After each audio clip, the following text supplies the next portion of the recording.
Okay, so we are live. If you want to go on to Everything Jersey City and share the page, you can definitely share. It takes a couple of seconds for it to refresh.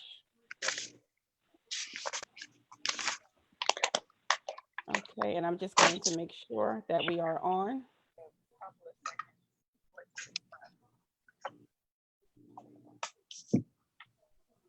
And let's see. Yes, we are. We are live. Okay. Good evening, everyone. Thank you so much for joining us tonight on Everything Jersey City's Facebook page. If you would like to do a watch party, please share on your page. We are going to have a wonderful, intuitive conversation tonight. We have a host of beautiful residents from Jersey City, or we have residents that live in Jersey City or work in Jersey City. And tonight we are talking about racial biases. We're also going to talk about our allies for the Black community. We're also going to talk about the death of George Floyd, police brutality. This forum, the conversation is going to be open, and we pray that you listen, that you get something out of it, and that tonight you leave with an open mind, and again, you leave as an ally to the Black community. So first, I want to have a moment of silence for everyone we have lost due to COVID, as well as other killings.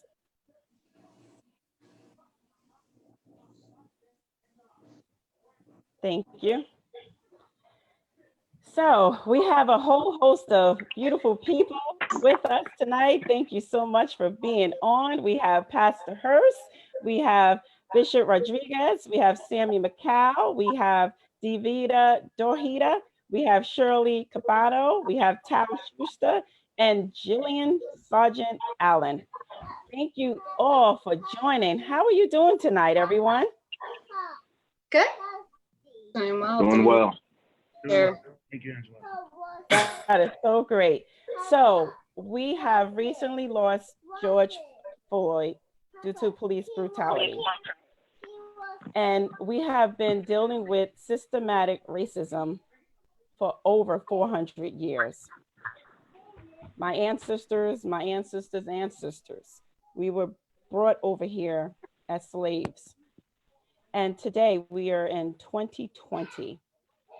And systematic racism still exists. The young people, as well as the wiser people are out in the streets. They are protesting for what is right. We demand actions for our Black community. We are tired. I'm tired. I'm tired of the systematic racism that I have to deal with, that my son has to deal with, my husband, my grandson who is 2.5, and so many others. So I want to hear from each of you, what are you feeling? How are you feeling about what has transpired within the past week or two, as well as over 400 years? So I want to start with Pastor Hearst. Thank you, Assemblywoman McKnight and Everything Jersey City for putting this together. What am I feeling? It's a wide range of emotions, starting with rage, moving to numbness, because it happens so often, hurt, anger, not feeling like you have the capacity to deal with it in the midst of everything else, including COVID-19, which is impacting my congregation, people in my denomination. There have been pastors who I know who have succumbed to the disease. So it's a wide range of emotions, dealing with everything that range from numbness to rage, to disappointment to grief. Thank you. Pastor Rodriguez. Thank you, Assemblywoman McKnight and Everything Jersey City, again, for hosting this wonderful conversation. I'm feeling, I feel brokenhearted, and I also feel angry. Angry because the leadership that we need across the country in the political realm, corporate America, in corporate America and also in the church has disappointed me. And so I believe, nonetheless, that this is a season and a time for hope, where hopefully we'll learn to hear what we've been unable to hear for 400 years. We'll be able to see what we've not been able to see for 400 years, and hopefully understand. Hopefully we'll get our brothers and sisters, especially our white brothers and sisters, to hear, see, and understand what many have not understood in 400 years. Davida?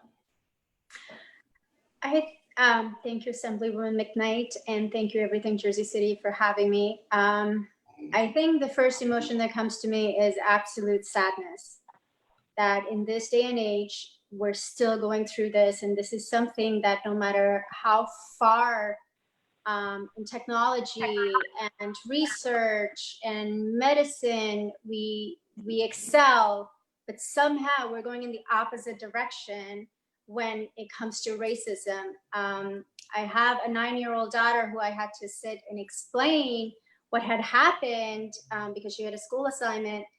And she said, but why would anyone do this? And I basically had tears in my eyes because I couldn't explain why would anyone do this, except to just say this, you know, people have made some really bad choices because she's 9. And again, it comes to the developmental understanding for a child as well. But then we definitely had a much larger discussion later on about it. So my first is sadness, and then it's just pure anger. Tal? Thank you, Angela, for having us tonight. The beginning of the week was terrible. I felt so much sadness and stress, as you all expressed frustration, so much hate. I must say that after Wednesday, when I attended the protest next to City Hall, my feeling have changed. I had so much hope, and I became so much more positive after that. So it's definitely, it started as a terrible week, and I feel that there is hope. Shirley? Thank you, Angela McKnight. And thank you, Everything Jersey City, for having me. It's just been a roller coaster of emotions between COVID and the death of George Floyd and even Breonna Taylor, you know, and these victims and of just racial profiling, and you know, seeing on social media, especially in my generation, everyone is trying to come together, but there's also now all these opinions being tossed around and support, and it's like, how can we really come together with all this? And I know we're all working on coming together on social media, but there's still a sense of separation on different opinions because of hashtags being used, because of this, and it's really heartbreaking. I mean, there's just a lot of emotion with everyone, and the leadership that's going on, and you know, how can we help the future generations to come without violence, without, you know, all of that. So I mean, there's just, it's very overwhelming, and I know it's overwhelming for everyone who's personally experiencing it as well. Thank you. Sam? I feel that I'm entering the this dialogue a bit late in my life and in my experience. I'm angry, but I always was angry every time I saw racial injustices. But as fast as I got angry, the feeling dissipated for me. A day or 2 or 3 days later, I found a way, whether it was consciously or subconsciously, to move on. As of about 10 days ago, I haven't for an hour been able to move on. So my anger has taken on a new level, and it's become very, very, very much personal for me. Gillian? Thank you, Assemblywoman McKnight and Everything Jersey City, for having the courage to have this discussion. I feel deep rage deep rage, with weariness and a heavy heart, because it requires sacrifice of our Black men in order for people to be shocked into action. I protested Sean Bell's death. I protested for Amadou Diallo. I protested. So we're protesting, right? Continuing to protest with no change occurring. I have a young Black son. He's not that young, but I have a Black son. I've got brothers, cousins, uncles. Will they be sacrificed as well? I'm unsure where we're going or where we go from here. But beyond that piece, I know that Black people in the diaspora, the African diaspora, are resilient people, and we're going to make it through this regardless. So, you know, allegiance is helpful. Allegiance from our non-Black allies is helpful, but we'll survive because we're built like that. We're built like that. So listening to everyone, I hear that you're angry, you're upset, and that's not good, right? It's not good for our mental. I'm upset, I'm angry. But let's talk about the systematic racism and racial biases that have led us over 400 years to where we are. Why is it there? What has it done to Black people? Because we're talking about Black people. As I spoke to Sam a few days ago, and I said to him, well, he said to me that there's a fire, right? But right now, Black people homes are on fire. So everyone needs to go over there to put the fire out. So I want to hear from Sam. Thank you, Angela. I described earlier in my comment that I'm coming a little late in the game when it comes to my public participation in this dialogue. And this is, I think, why I think I believed for many years as a person of color, but not a Black man. Person of color, I thought I understood racism from the victim or the targeted perspective. I'm a brown man. I'm from the Middle East, from Egypt. I was born in Egypt. I came at a very young age. And I have caramel colored skin and I speak the Arabic language. And when I growing up, was targeted, camel jockey, you know, you hear all derogatory terms that are pointed towards those of Arab or Middle Eastern descent. So I guess in the 51 years of my life, I felt that, well, I understand racism because I've been a target of it. And I guess over the last 3 to 4 years, the self-reflection, or the sense of understanding racism the same way that a Black man understands it, I think my mind over the last 3 or 4 years has come to a place where I don't think I really understand it anywhere near what others experience. And then 10 days ago happened, where we all witnessed literally the execution of a Black man right in front of us over a little over 8.5 minutes without a second to turn away. And as gruesome as it is, I found myself studying it over and over and over, trying to understand what was going on in the mind of the officer who perpetrated the crime. And as I watched it and watched it and watched it, at some point in that is when the light bulb went off in my mind.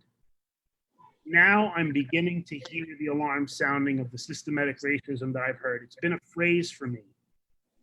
The switch did not go off, honestly, even 3 years ago or 2 years ago. The switch did not go off. The light bulb did not go off. It went off, unfortunately, at the expense of George Floyd's life. And when that light bulb went off for me, my mind started to rewind all of the things that I had said in the past. All of the times that I had sort of ducked and dodged the subject of racism. I began to hear my own voice in my head, and I thought, I have a lot of repenting to do. You know, I meant well when I said such and such, but quite frankly, it didn't help the cause. It actually hurt the cause. So for me, over the last few years, and in particular, specifically over the last week and a half, something internally happened in my mind and in my heart. Okay. Gillian? And Sam, as I listened to you just describe that the scene that occurred with Mr. George Floyd, the killing of this Black man in America, I am astonished because I watched Walter Scott get shot in the back, running away, right? We watched a number of Black men destroyed by the hands of the police, unarmed, young boys. Yeah, it's been happening, right? It's been happening. And so I just am very just taken by that comment. I'm just taken by it, but so much so that I've forgotten what the question was, honestly.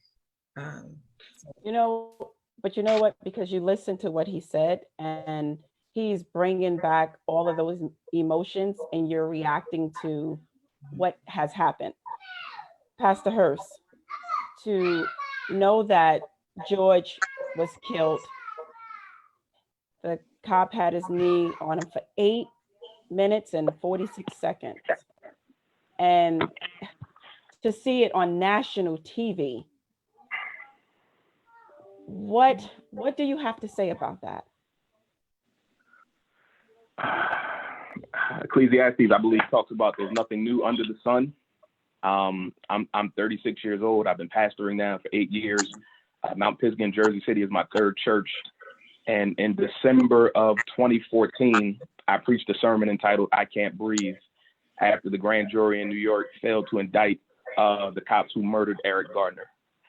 And I was praying on what I was going to preach. And unfortunately, last Sunday, I preached "I Can't Breathe" again because George Floyd is killed 6 years later. So my late 20s, early 30s, mid 30s, it's been the same thing since I got out of seminary. And even though I was born in the 80s, it feels like it's getting worse because there are so many camera phones and so many things being captured.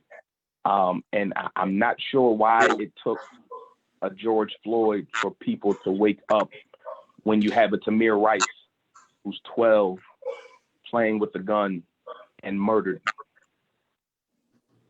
I had super soakers. People play with guns all the time. The cops aren't called on them and they aren't shot down in this country. So I think back to I think I remember some of the original question. Racism is weaved into the DNA of this nation. And unless people confront the history and then work their way up, and it's not that long ago, we'll never get to truth, and we'll never get to moving in the right direction. If we don't deal with the fact that this country was founded on the fact that African Americans were 3/5 of a person, just so people in the South could get more votes, and talk about that every time things like this come up. It didn't happen in a vacuum. Police brutality didn't happen in a bubble. The police in America started as the slave patrol, and it's not a history lesson, but they started as slave patrols. The law enforcement was set up to catch runaway slaves and to punish us. And unfortunately, even with African Americans, I have members who are police, it's ingrained in their DNA. So I'm all about speaking truth, whether it be hard or not, and putting it out there that we might confront it. Thank you. Diva? When you mentioned systematic, I thought generational, and how the stereotypes about a race, the conversations that are supposed to take place in a home that don't take place in a home. I mean, growing up in India, I moved here when I was 13, and there was no conversations about race.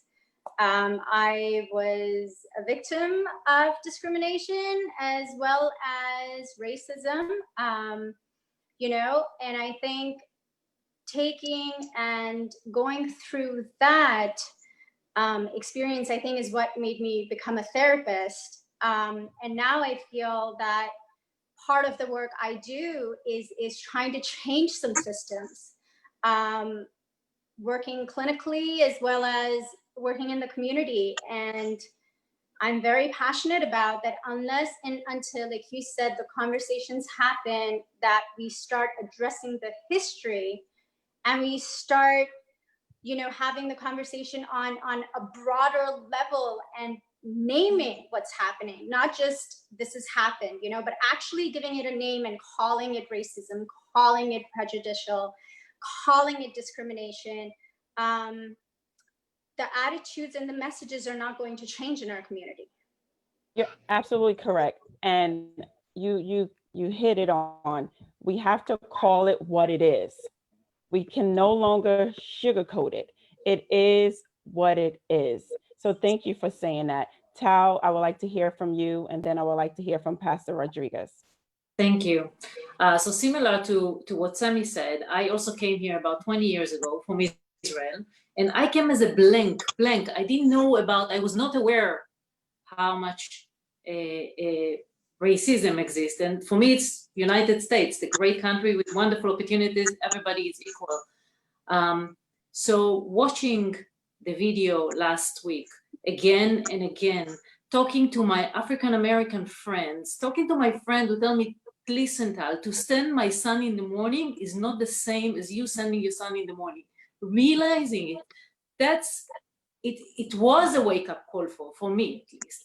I did never realize there's so much hate and so much racism between the groups. And yes, as Divya mentioned, we need to call it as it is, and we need to take care of it. Pastor Rodriguez.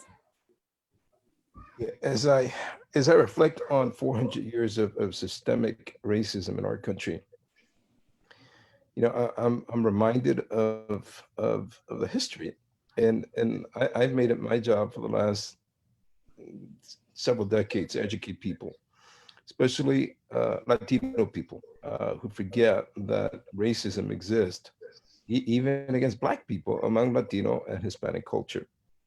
And so I've had to, you know, Cityline today has over 60 different ethnic groups. And when I saw George Floyd die the way he did, I realized how much work we still have left to do. I felt responsible. Besides being angry and frustrated, I felt responsible that I had failed as a leader, that I've not done enough as a pastor of perhaps the most ethnically diverse church in the city. I feel I've not done enough to educate people on the historical journey of our Black brothers and sisters, on the Civil War, on Jim Crow, on segregation, on the spirit of Jim Crow, on mass incarceration. And so I've been feeling a degree of guilt. You know, I've challenged myself with questions. Have I not done enough? Have I not taught enough? Have I not said enough? Have I not done enough parallel teaching between the story of the Exodus and 400 years or 430 years of slavery and all that happened in Egypt, and the parallels between that story and the story of our Black brothers and sisters? Have I not done enough teaching on the injustices in our society, and how it was that it was just 2 years ago or several years ago in the NFL when men, I have a neighbor who became infamous, instead of famous, infamous for taking a knee in the NFL. Okay, and all he was doing was trying to make a point that Black lives matter too. And so I've just done so much self-examination, reflection. My wife and I, our family, trying to not beat up on myself a whole lot, But for me, I believe that we can do so much more. And we've got to take this as an opportunity to teach, reteach, inform, reinform people until we see change. Absolutely. And it is a shame that we still today, we have to explain why Black Lives Matter. And we know, everyone knows all lives matter. We know that. But for 400 years plus, Black lives hasn't mattered. And we are all taking a stand to ensure that the country understand and know and change how they treat Black people. Shirley, I would like to hear from you in reference to ingrained systematic racism. I know you go with, an African American male. So you're with him, and I'm not sure if you've seen any of this and how he's been treated, maybe yourself. So we want to hear from you.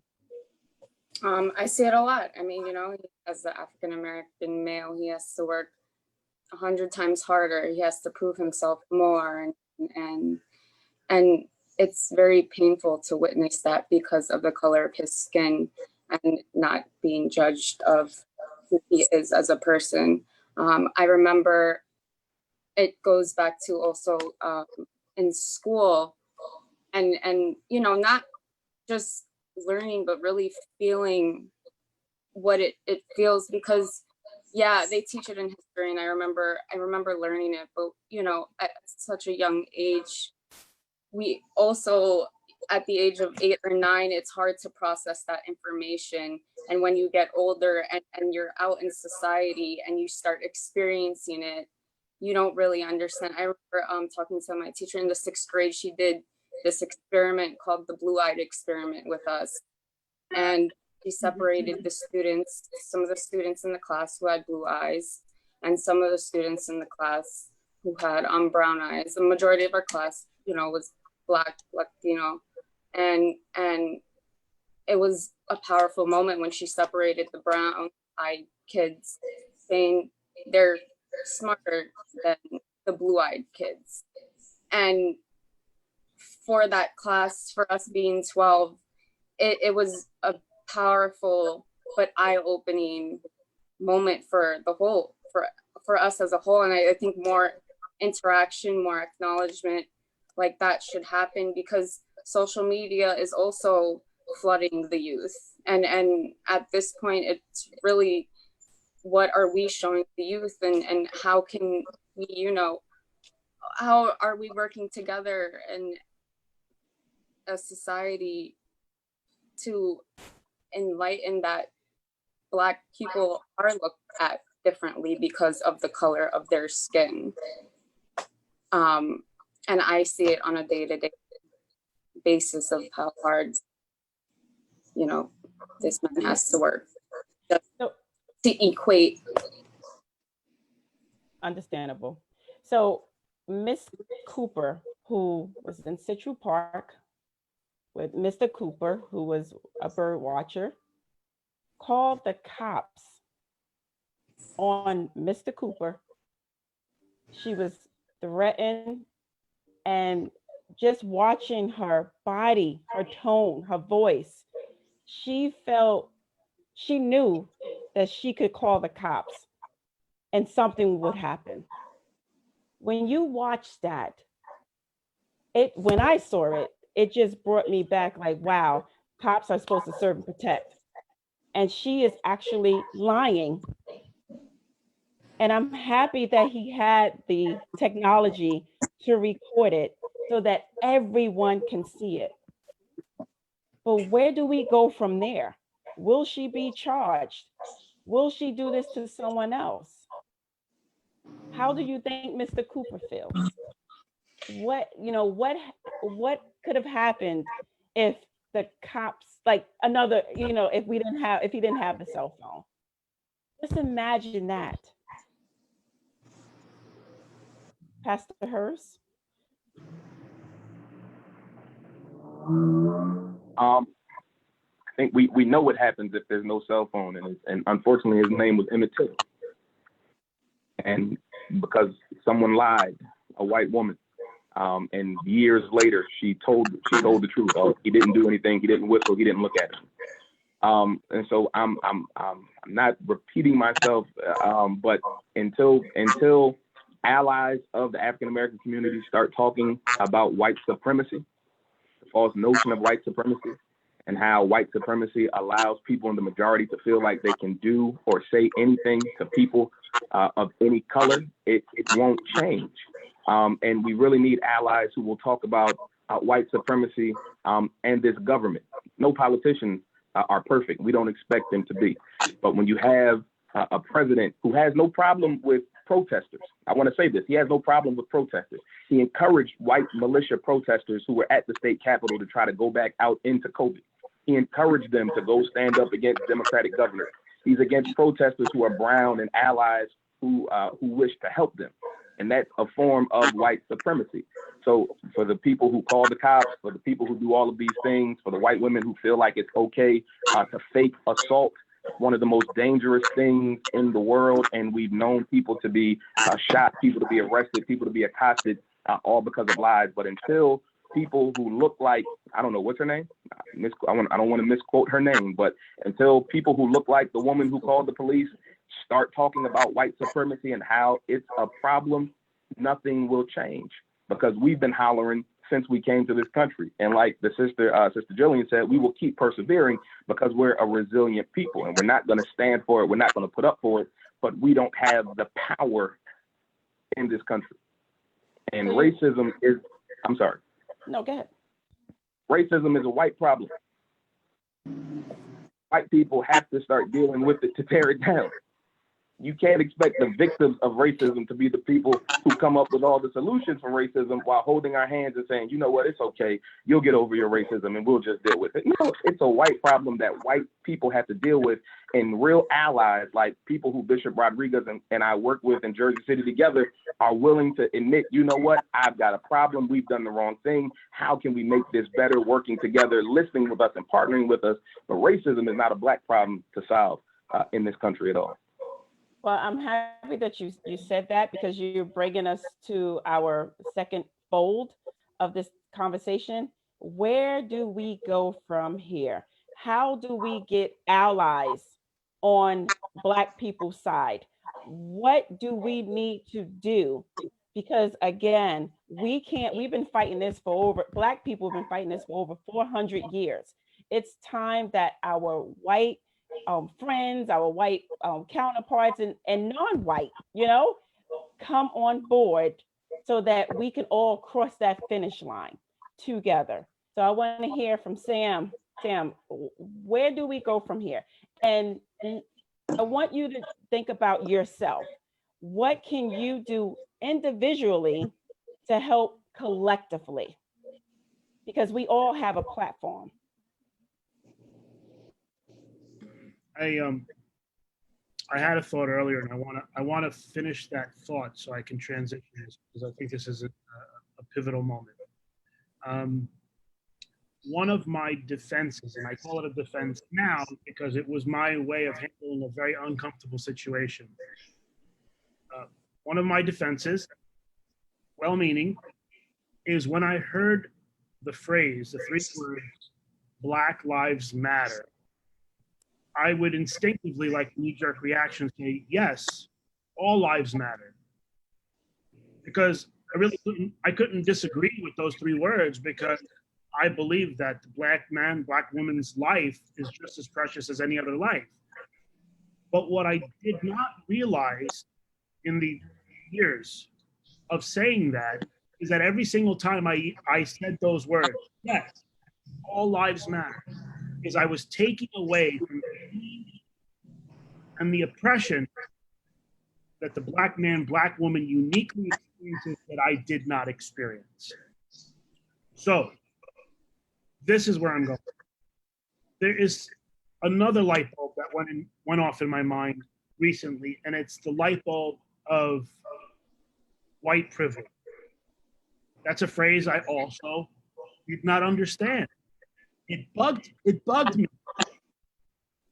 I don't consider myself a white man, but I thought, I don't get it. I really did not understand what white privilege was until just recently, where it's not an accusation to an individual specific purpose, but as Pastor Hearst says, it is an accusation of a mindset that has been ingrained and baked into a people of the white race.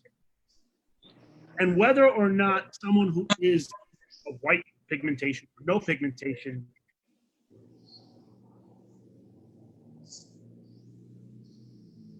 So Sam froze just a little bit. Now, Miss Cooper in Central Park knew she pulled it right out of her wallet and she pulled that card out and she used it instinctively against another Cooper, which is the ironic thing about it. You can't make this stuff up. So she pulled out her white privilege card because she had it. The reality is this. I think we have to define what white privilege is so people can understand it better and realize that the black man in this country or black woman in this country doesn't have a fighting chance if we don't understand the privilege that white people have. How? So I think there are two aspects for it. First of all, I'm going to focus for a second on our community. We live in a beautiful community in the most diverse city in the United States. I chose to raise my 4 kids here in Jersey City under the assumption that they have all kinds of friends, they're exposed to all kinds of religion, and that's who we are. So I'm proud to live here in Jersey City. And that's, I think, on the one hand, yes, legislation, and that's, Angela, I'm leaving it to you. Assemblywoman Angela McKnight, legislation is extremely important and will be very helpful. At the same time, there are so many things that we can do to make it a better place. I truly believe on the next generation. I only focus, Miss Cooper will always be Miss Cooper somewhere in the United States. But I truly believe that we will focus on the next generation, education, education, education, and not necessarily education in the school or not in the house. I'm talking about community center. Let's create leadership program for young generation, raise leaders, let them learn about each other, bridge communities together. I 100% believe that it can be very helpful for our community. Thank you. Pastor Rodriguez? Yep. So I think that education is key.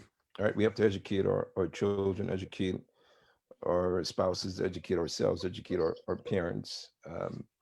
And a conversation needs to be had locally, statewide, nationally, among responsible people that are really agents of transformation and change.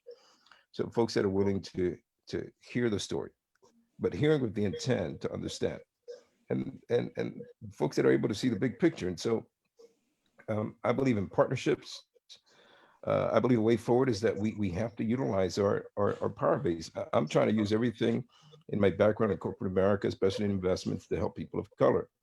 And so I think partnerships like one Assemblywoman McKnight you're aware of with guys like Doug Natus, who wants to make a difference in the lives of Black and brown people in our country, right? Partnerships through the African American Chamber Fund, the Hispanic Chamber Fund, which are trying to free up corporate money and banking relationships in order to help businesses owned by people of color.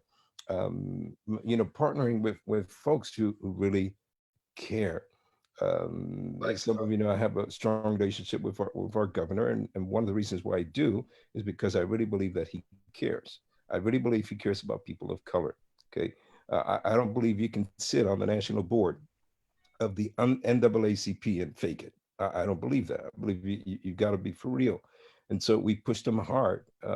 We pushed them hard recently. Pastor Hearst is a witness of that on testing men and women that were incarcerated. Some of you know, my mom just passed away a week and a half ago. He reached out, and I was grateful for him reaching out, but I turned the message on him and said, hey, Governor, thank you for reaching out. My mom was an advocate for the most vulnerable members of society, especially men and women incarcerated. Okay? My brother was incarcerated. He was given 70 years to life. And so my mom was his #1 advocate. And so I asked him, as in honor to my mom and for her legacy, can you please ensure that all the men and women incarcerated be tested as soon as possible. He gave me his word, and they did it. He did it. So every, or 22,000 men and women incarcerated have all been COVID-19 tested. And so I believe that we have to continue to build partnerships with people in the corporate sector or private sector, in government, and just citizens at large that really care. Here's the last thought I'll give you.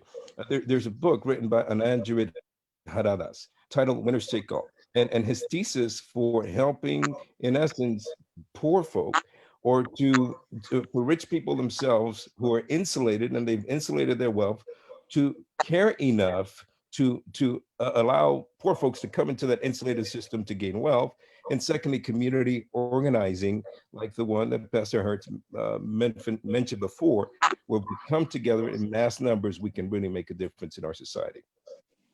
Thank you. Divya? So as I'm in private practice now, so I'm not working with any organizations per se, but I feel that not only just individual is my responsibility, I also feel I have a huge responsibility to social justice and our community. So recently, actually 3 years ago, we started a kindness and empathy program at our PS5. Very fortunate to have a principal, Mr. Rivero, Dr. LaMonica, vice principal, and Mr. DiCarlo, who's our crisis intervention, where we wanted to create a culture of acceptance, inclusion, and diversity. So we're like, where do we start that? Well, we started at pre-K3 at our school, and we go up to 8th grade.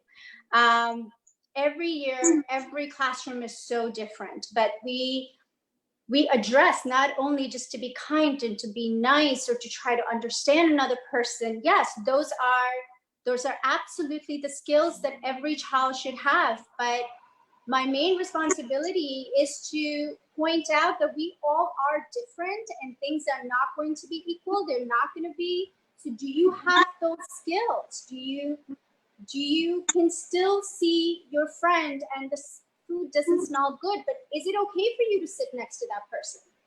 And the whole idea of our Conti Kindness team and having that available to our students who may not be having these discussions, who may not be talking about it at their homes, but they are receiving. So we have to start at the grassroots, and for me, those are kids.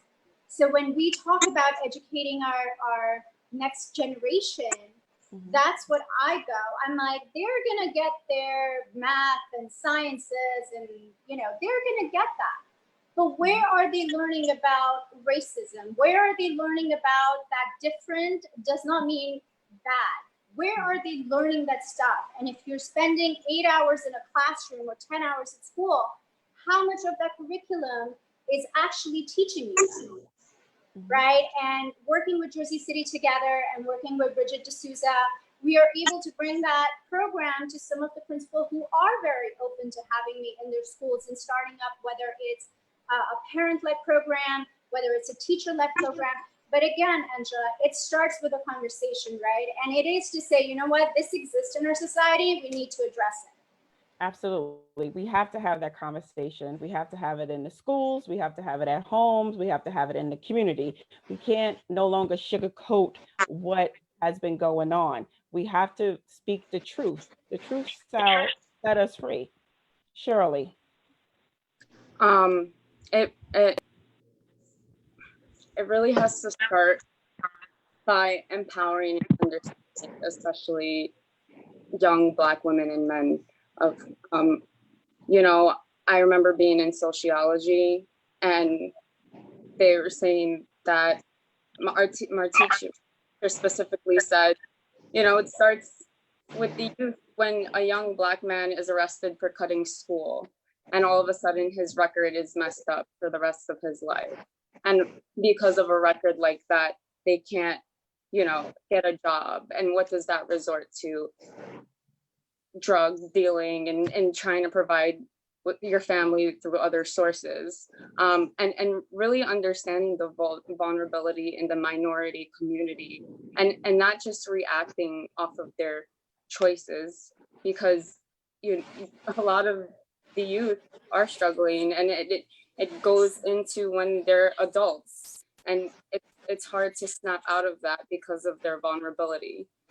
They're just looking for a way out, and if they're being attacked all the time, you're gonna think the world is against you. You're gonna think with anger, and I don't think we should be doing that. I mean, I'm in the fashion industry, and I try to use my platform to the best of its ability. It's the reason why I created Jersey Fashion Forward, because a lot of racism goes within the fashion industry in general. You know, women are discriminated, especially of color, by their hair, and if they feel like they need to change their appearance, you know, to match up to the white woman with blonde hair, and it shouldn't be that way. And me being able to create a platform where you should feel just as beautiful. You don't need to change your hair. You don't need to change, you know, your skin color or put lighter foundation. That's a conversation back to partnerships like Bishop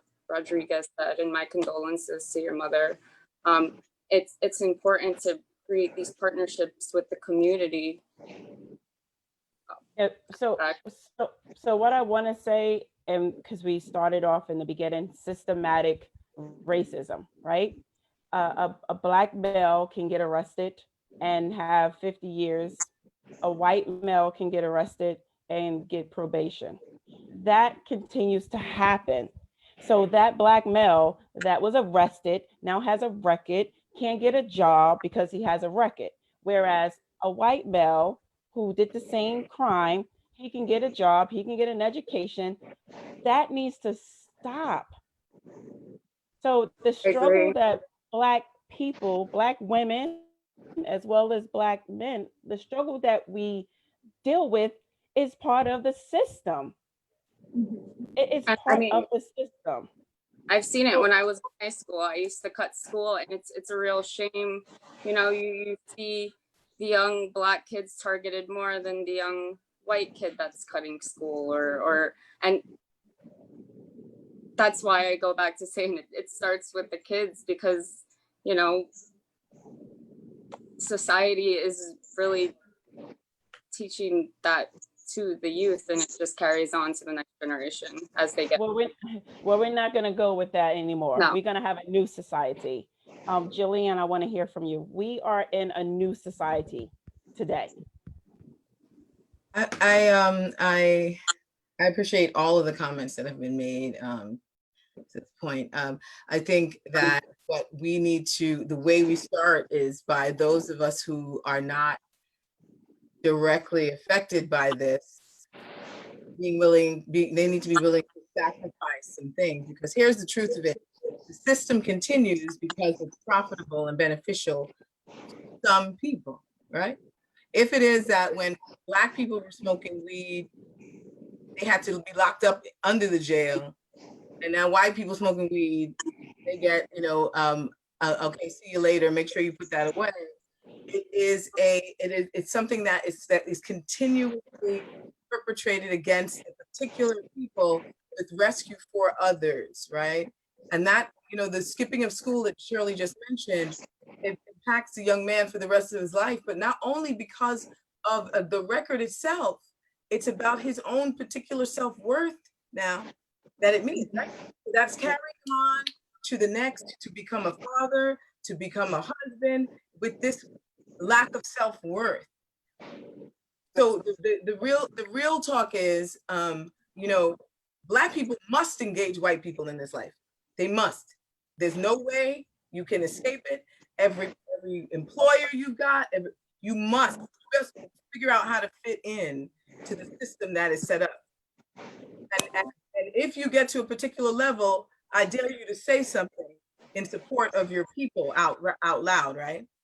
The issue then becomes, what are our allies willing to sacrifice? The Reverend said that racism is not a person's problem. It's not. The dismantling of racism has to be initiated, and the banner has to be waved by white people. And I am a Caribbean American, born and raised as a Trinidadian American. My parents came to this country in the 60s, and we were like, okay, you just work hard and you will do well in this country. As Black people, that is not true. That is not true. But that storyline, though, divides Black people throughout the diaspora in order to keep you separate. So that we'll have less power in this work, right? So again, I you know, my white allies know me, and that I all love all the time. But the real talk is, you're gonna have to be the one to have the courage to get it done. You're the one. And our kids, we start with our kids, but by the time they're 12, they too are trying to assimilate.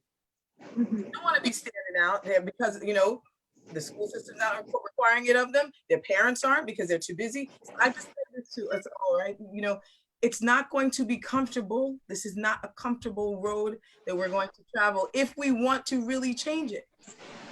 Absolutely. So we are coming at the top of the hour, and I want to hear from everyone. We could go around. Black Lives Matter. It's not just a person going to a protest, a white person going to a protest, holding up the sign that says Black Lives Matter. For me, I need for you to do more. I need for you to be my ally, my brothers and sisters' ally, because just like Gillian said, we will work together, we will go to school together, we will go to the store together. Black people are not going away. We're not. We are here to stay. I love my Black people. I love my white people and everybody else. I am a loving person, but I am asking my white people, my non-Black people, to stand with me to put an end to systematic racism in this world and truly, truly get out on the forefront to make sure that Black lives matter. So I would like to, I'll start off with Diva, and then I'll go to Sammy, and I'll just go to the next row. I feel that when everybody explores their own inclusion models, when everybody explores their own acceptance, when everybody explores and is involved in the community and actually know what's going on, it makes you more powerful. And if somebody's not reaching out to you, it's okay, you can take the first step. It's okay, you can stand up for your friend when you're starting to see something wrong is happening for them. It's okay for you to be a little more courageous to come to these protests and truly, but when you're coming, believe in what you're standing up for. And make a promise and take a small step, even if it just takes a small step of standing outside, you're seeing someone, something wrong is happening. You know, teaching your child is one of the best things you can do. Acknowledging it is the next step you can do, but doing something about it is the best and the hardest and the most important step that you have to take. Thank you. Sammy? I want to point out my comments to those who might be watching or listening to us tonight that are on the fence about this issue. Perhaps they see themselves as incapable of adding value to the discussion. Maybe they feel that there's not a racist bone in my body. I feel all men and women are created equal. I want to point my comments to you. Gillian mentioned the phrase yes but earlier. She used that phrase yes but. That was the cop out. When she said that, describing another vantage point, that was the cop out that I used. Yes, but. And when you use the word but, what you're basically doing is negating everything to the left of the but. So if I say to you, I love you, but, well, guess what? You're not going to hear anything I just said before the but. You're going to hear everything after. So when I say, yes, Black Lives Matter, but all lives matter, what did I say about Black Lives Matter? Doesn't matter. So this is my challenge to those who are listening or watching. If you find yourself in the midst of this argument, starting to speak, and you use phrases or motives or whatever it is, it's kind of, yes, but back up, stay silent, and listen more, because there's a narrative that you need to be hearing, and it's a narrative of truth and reality.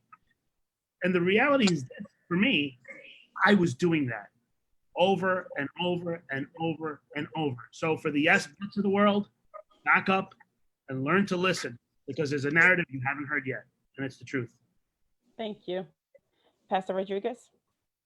Yeah, for all of my friends that may be listening today or may see this in the near future, all of my pastor friends, colleagues, and we need buy-in.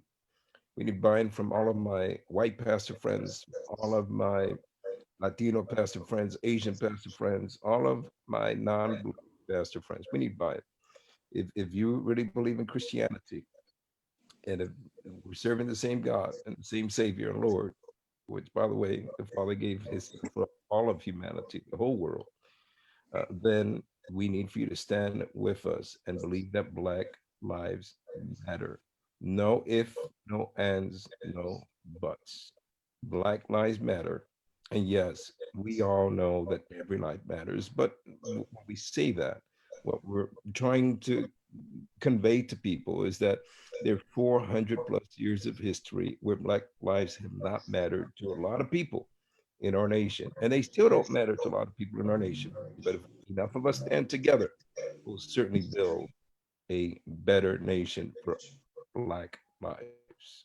Thank you. Tal?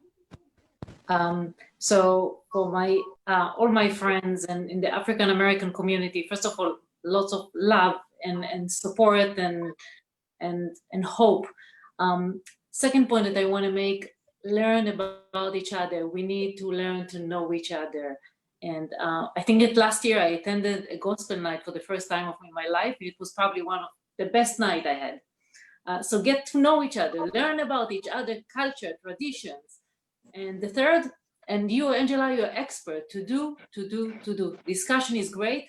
The next step is to do. And my next phone call is probably going to be to Angela, because I know what I want to do, and I'm encouraging all of you to join me and create great programs for the next generation, because we want to make it a better world. Thank you, Tal. And Tal, you have been calling and reaching out to me. What can I do? What can I do? What can I do? And I asked you to be on tonight, and you said without any hesitation, I'm there. So thank you so much, because you are doing and you will continue to do. Thank you. Thank you. Gillian?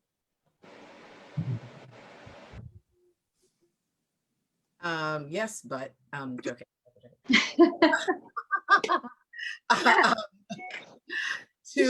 I just have, I'm just so grateful for this opportunity to share with you all. But I have two opportunities for our non-Black colleagues, supporters to help us out. Put your money where your mouth is. In Jersey City, on the south side of the city, there are incredible establishments that you can patronize, that need your support, that suffered terribly from COVID and in many other ways. There's a reputation that is not true about that side of the city. I recommend that you go up there and offer your support in a financial way. Secondly, I agree with Tal, get to know people. There's such amazing similarities that we have. There's so much we have in common, but you have to be deliberate about that engagement. I mentioned that Black people have to engage with non-white people all the time. So be deliberate about it. And I'm looking forward to doing more work with you all. Thank you. Shirley? Hi, everyone.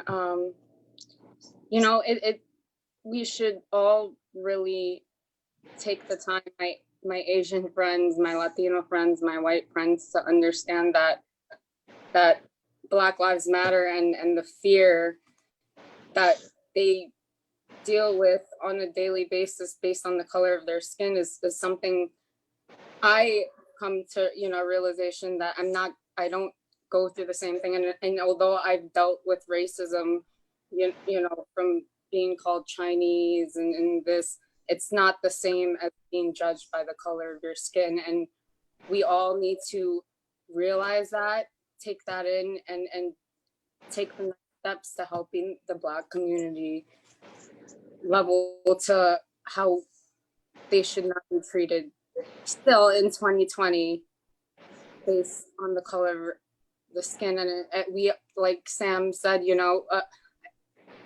it's now people are realizing it a lot after a George Floyd video that it's still occurring in 2020 worse than ever. And we need to come together and fight for our Black community, because Black lives do matter. We are all human and we should all be treated as such. Thank you.